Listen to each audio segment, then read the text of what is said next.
Hello guys, इस video को बनाने में बहुत टाइम और बहुत मेहनत लगता है। तो उस टाइम और उस मेहनत के लिए मैं आपसे कुछ नहीं मांगता हूं, बस एक ही चीज मांगता हूं और उसका नाम है लाइक। तो अपने दिल पे हाथ रख के वीडियो को एक लाइक और एक कमेंट कर दीजिएगा।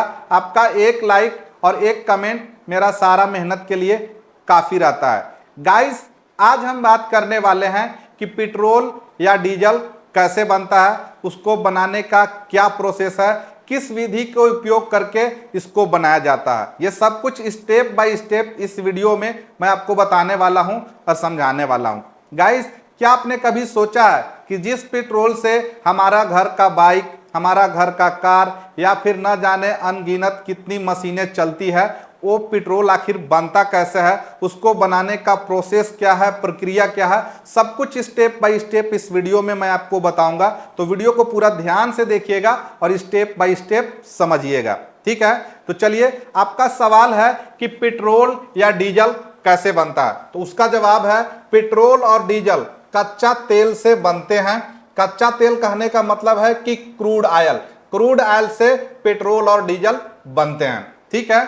और पेट्रोल और डीजल को क्रूड ऑयल से बनाना इतना आसान नहीं होता है, उसके लिए जरूरत पड़ता है ऑयल रिफाइनरी का, ठीक है। ऑयल रिफाइनरी में ये बनता है, तो ये एक बहुत बड़े प्लांट में बनता है, इसे ऑयल रिफाइनरी यानी तेल रिफाइनरी कहते हैं, ठीक है। आप जो क्रूड ऑयल है, क्रूड ऑयल को आप जो है सीधे सीधे पेट्रोल या डीजल में इस्तेमाल नहीं कर सकते हैं। क्यों नहीं कर सकते हैं? क्योंकि इसमें बहुत सारा अशुद्धियां होता है, इसमें बहुत सारे ऐसे केमिकल्स होते हैं जो आपके मशीन को खराब कर सकते हैं। तो उसको शुद्ध करके रिफाइन करके पेट्रोल और डीजल बनाया जाता है। किसमें बनता है वो सारा? ऐसा ये प्लांट होता है, प्लांट में उसको रिफाइन करके बनाया जाता है, ठीक है। आपको समझ में आ गया कि पेट्रोल और डीजल कैसे बनता है, इसको बनाने का प्रक्रिया क्या है, प्रोसेस क्या है। आगे मैं स्टेप बाय स्टेप आपको बता रहा हूं, आप ध्यान से देखते जाइएगा, ठीक है। यह चीज तो समझ गए कि पेट्रोल और डीजल किससे बनता है? क्रूड ऑयल से बनता है। अब सवाल होगा आपका कि सर क्रूड ऑयल क्या होता है, ठीक है।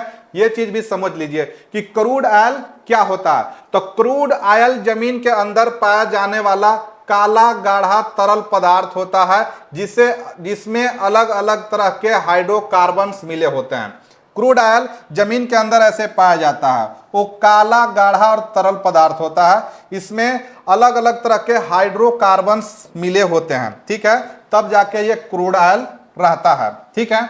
अब क्रूड ऑयल क्या होता है ये तो समझ गया, कैसा दिखता है ये भी आपको पता चल गया, काला गाढ़ा और तरल होता है, ठीक है। लेकिन क्रूड ऑयल बनता कैसे है, चलिए सबसे वो पहले समझ लीजिए। क्रूड ऑयल बनता कैसे है, उसका बनने का प्रक्रिया क्या है, प्रोसेस क्या है, चलिए समझते हैं। क्रूड ऑयल, समुद्र में छोटे छोटे जीव जंतु बहुत साल पहले रहते थे, और समुद्र में छोटे छोटे जीव जंतु जब मर जाते हैं तो उनका जीवाश्म होता है, ठीक है। वो जीवाश्म समुद्र के नीचे क्या होता है? दब जाता है। दबने के बाद उस पर क्या होता है? मिट्टी का दबाव पड़ता है, हाई प्रेशर यानी दबाव पड़ता है। इसके बाद हाई टेम्परेचर पड़ता है, तो वो जो जीवाश्म है मिट्टी के दबाव से, हाई टेम्परेचर से और हाई गर्मी से क्या हो जाता है? धीरे धीरे उसका आकार बदलने लगता है। वो आकार बदलते बदलते किस में आ जाता है? तेल और गैस में आ जाता है। यानी जीवाश्म जो धीरे धीरे समय के साथ बदलता है, हीट से, गर्मी से, प्रेशर से, और बदल के क्या बन जाता है? तेल और गैस बन जाता है, और इसी को कहते हैं क्रूड ऑयल। समझ में आ गया क्रूड ऑयल क्या है? क्रूड ऑयल जो है जीवाश्म है, जो कि लंबे समय तक प्रक्रिया से गुजरने के बाद, वो हीट और टेम्परेचर के बाद जीवों के शरीर से बना हुआ ऑयल है, उसी को क्रूड ऑयल कहते हैं। और ये जो पूरा प्रक्रिया होता है, इस प्रक्रिया को क्या कहते हैं? फॉसिल फ्यूल फॉर्मेशन कहते हैं। फॉसिल फ्यूल फॉर्मेशन के द्वारा क्रूड ऑयल का निर्माण होता है, जो कि छोटे छोटे जीव जंतु का जीवाश्म होता है। यह प्रक्रिया लाखों साल, हजारों साल चलता है, तब जाके होता है। समझ में आ गया कि क्रूड ऑयल कैसे बनता है, क्या होता है बता दिया, कैसे बनता है बता दिया। अब आगे हम बात करने वाले हैं कि अगर आपको पता चल गया कि कैसा होता है, कैसे बनता है, यहां तक पता चल गया, तो आपको पता कैसे चलेगा कि धरती के किस जगह पे क्रूड ऑयल है, समुद्र में है या फिर धरती के किस लोकेशन में है। उसको पता करने के लिए उसका भी एक प्रोसेस है, प्रक्रिया है। क्या है? चलिए मैं आपको बताता हूं। उसको 4 प्रोसेस में पता किया जाता है। यह पता करने के लिए जियोलॉजिकल सर्वे होता है, ठीक है। जियोलॉजिकल सर्वे में वैज्ञानिक पता लगाते हैं, चट्टानों की संरचना देखी जाती है, ऐसे स्थान खोजे जाते हैं जहां पे तेल होने की संभावना है, और ये काम जियोलॉजी विशेषज्ञ करते हैं। ठीक है, करने के बाद उन पता लगाते हैं। अगर पता लगता है तो वहां पे फिर साइमिक सर्वे किया जाता है। साइमिक सर्वे में क्या होता है, जमीन के अंदर तरंगे, साउंड वेव्स भेजी जाती हैं, और ये तरंगे अलग अलग परतों से टकराकर वापस आती है। इससे पता चलता है कि नीचे तेल है या फिर नहीं है। कैसे, यहाँ पे देखिए, यहाँ पे तरंग इस तरीके से नीचे भेजा जाता है। ठीक है, तरंग इस तरीके से नीचे आएगा और टकरा के फिर से वापस ऊपर जाएगा। ठीक है, तो इस तरंग जो वापस आता है इसको एनालाइज किया जाता है, कंप्यूटर से, मशीनों से एनालाइज किया जाता है, तो पता चलता है कि यहाँ पे तेल गैस है या फिर नहीं है। अगर पता चल गया कि यहाँ पे तेल गैस मिलने की संभावना है तो अगला काम होता है टेस्ट ड्रिलिंग, यानी यहाँ पे ड्रिल करके टेस्ट किया जाता है, जमीन में गहरा छेद किया जाता है, थोड़ा सैंपल निकाला जाता है, उसका जांच किया जाता है कि यहाँ पे तेल है कि नहीं है। अगर जांच में भी पता चल गया तो फिर ऑयल एक्सट्रैक्शन यानी तेल को बाहर निकाला जाता है। कैसे निकाला जाता है, बड़े बड़े कुएं खोदे जाते हैं और पाइप द्वारा तेल को बाहर निकाला जाता है। कौन से तेल को, क्रूड ऑयल को बाहर निकाला जाता है। अब क्रूड ऑयल अगर बाहर निकलेगा तो उसको आप सीधा सीधा यूज नहीं कर सकते हैं, उसको यूज करने के लिए बहुत सारे प्रक्रिया से होकर गुजरना पड़ता है, और उस प्रक्रिया को कहां पे किया जाता है, प्रोजेक्ट यानी रिफाइनरी में किया जाता है। ठीक है, प्लांट में किया जाता है। तो प्लांट तक क्रूड ऑयल को पहुंचाने के लिए क्या करना पड़ता है, तो तेल को रिफाइनरी तक लाना पड़ता है। रिफाइनरी तक कैसे आता है, तो क्रूड ऑयल को रिफाइनरी तक लाने के लिए पाइपलाइन का यूज किया जाता है, या फिर जहाज ऑयल टैंकर का यूज किया जाता है, या फिर ट्रेन का यूज किया जाता है, ट्रक का यूज किया जाता है। इस तरीके से यूज करके तेल जो है, क्रूड ऑयल कहां पे पहुंचता है, रिफाइनरी में पहुंचता है। रिफाइनरी तक अगर वो पहुंच गया तो आगे का प्रोसेस समझिए। आगे क्या होता है, रिफाइनरी में उस क्रूड ऑयल को गर्म किया जाता है। कितना टेम्परेचर पे, 350 से 400 टेम्परेचर पे क्रूड ऑयल को गर्म किया जाता है। तेल को जब गर्म कीजिएगा तो इसमें अलग अलग हिस्सों में कंपोनेंट टूट जाते हैं और वाष्प यानी भाप बन जाता है। जब तेल ये भाप बन जाएगा तब शुरू होगा इसका अगला प्रक्रिया।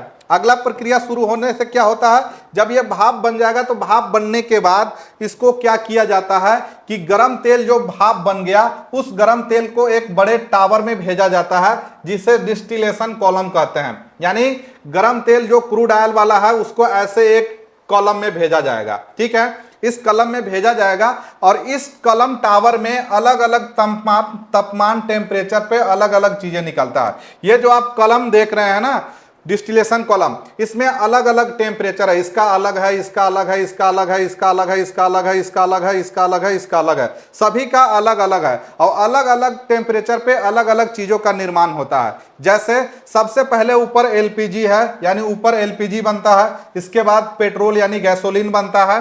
ठीक है, इसके बाद गैसोलीन पेट्रोल बन जाता है। इसके बाद नाफ्ता बनता है, केरोसिन बनता है, डीजल बनता है। इसके बाद लुब्रिकेंट ऑयल बनता है, बिटुमेन बनता है। ठीक है, बिटुमेन सबसे नीचे होता है जिसका उपयोग सड़क बनाने में किया जाता है। तो इस तरीके से ये जो आप देख रहे हैं टावर, इसमें अलग अलग हो जाता है। यहीं से अलग हो जाता है एलपीजी, यहीं से पेट्रोल गैसोलीन अलग हो जाता है, नेफ्था अलग हो जाता है, केरोसिन अलग हो जाता है, डीजल अलग हो जाता है, लुब्रिकेंट हो जाता है। लेकिन ये अलग होने के बाद भी इसको आप सीधे यूज नहीं कर सकते हैं। क्यों नहीं यूज कर सकते हैं, क्योंकि इसमें भी अभी बहुत सारा केमिकल्स रहता है जो कि आपके मशीन को खराब कर सकता है। तो उसके लिए क्या किया जाता है, कन्वर्सेशन प्रोसेस किया जाता है, यानी क्वालिटी को उसको और भी बढ़ाया जाता है ताकि इसको यूज में लिया जा सके। तो क्रूड ऑयल सीधे अच्छा पेट्रोल नहीं मिलता है, इसलिए कुछ और प्रोसेस किया जाता है। क्या प्रोसेस होता है, क्रैकिंग प्रोसेस होता है। क्रैकिंग प्रोसेस में मतलब बड़े अणु जो होते हैं क्रूड ऑयल के उसको और तोड़ा जाता है। मतलब कुछ भारी हेवी ऑयल को छोटे छोटे अणुओं में तोड़ा जाता है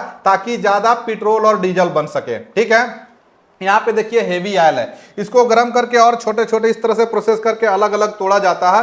तोड़ के क्रैकिंग प्रोसेस में इसको और तोड़ा जाता है ताकि पेट्रोल और डीजल बन सके। क्रैकिंग प्रोसेस से फ्यूल की क्वालिटी और क्वांटिटी दोनों बढ़ जाता है। ठीक है, इसमें क्वांटिटी भी बढ़ेगा और क्वालिटी भी बढ़ेगा क्रैकिंग प्रोसेस में, तब जाके डीजल की क्वालिटी भी अच्छा होगा और पेट्रोल की क्वालिटी भी अच्छा होगा। इसके बाद अगला प्रोसेस क्या होता है, चलिए मैं आपको बता देता हूं। अगला प्रोसेस होता है प्यूरिफिकेशन यानी शुद्धिकरण। जो आपको वहां से पेट्रोल और डीजल मिला वो भी प्योर शुद्ध नहीं होता है, उसको आप डायरेक्ट इस्तेमाल नहीं कर सकते हैं, तो उसको उस फ्यूल को और भी साफ किया जाता है। कैसे?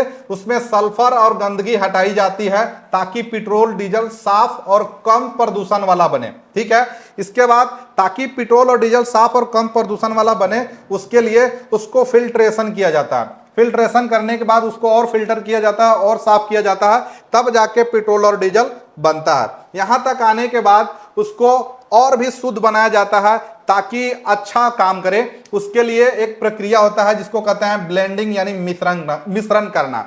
अलग अलग कंपोनेंट को मिलाकर फाइनल पेट्रोल और डीजल तैयार किया जाता है। अब इस प्रक्रिया में क्या होता है, अलग अलग केमिकल को मिला के फ्यूल की क्वालिटी इंप्रूव की जाती है, यानी क्वालिटी को हाई किया जाता है और भी क्वालिटी बढ़ाया जाता है।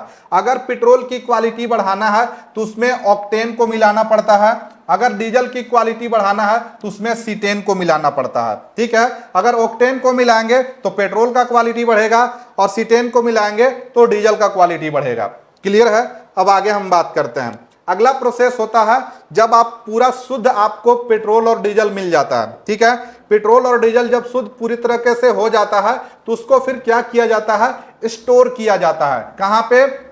पेट्रोल और डीजल को टैंकों में इस तरीके से स्टोर किया जाता है, टैंक में स्टोर हो जाता है। स्टोर होने के बाद इसको डिस्ट्रीब्यूशन करना होता है। तो डिस्ट्रीब्यूशन कैसे होता है, तो तैयार पेट्रोल डीजल को टैंकों में स्टोर किया जाता है, फिर पाइपलाइन टैंकर या ट्रक से पेट्रोल पंप तक इस तरीके से भेजा जाता है। यहाँ पे स्टोर हो गया, स्टोर होने के बाद फिर टैंकर से पेट्रोल पंप तक आता है, और जब ये पेट्रोल पंप तक आ गया इसके बाद पेट्रोल पंप से हमारे कार में, हमारे बाइक में और न जाने अनगिनत मशीनों में इसका यूज होता है। क्लियर है? यहां तक समझ में आ गया। अब अगला प्रोसेस होता है कि भारत में कौन कौन कंपनियां ये काम करती हैं। तो भारत में मुख्यतः 3 कंपनियां काम करती हैं। पहला है इंडियन ऑयल कॉर्पोरेशन, ठीक है, जो कि इंडियन ऑयल प्रोवाइड करता है। भारत पेट्रोलियम, ठीक है, इसके बाद हिंदुस्तान पेट्रोलियम। ये 3 कंपनियां हैं जो डीजल और पेट्रोल प्रोवाइड करती है। गाइस, इस वीडियो को बनाने में बहुत टाइम और मेहनत लगा, तो उस टाइम और उस मेहनत के लिए मैं आपसे कुछ नहीं मांगता हूं, बस एक ही चीज मांगता हूं, उसका नाम है लाइक। तो अपने दिल पे हाथ रख के वीडियो को एक लाइक कर दीजिएगा। आपका एक लाइक और एक कमेंट मेरा सारा मेहनत के लिए काफी रहता है। मिलते हैं फिर नेक्स्ट वीडियो में, तब तक के लिए bye bye. Thanks for watching me.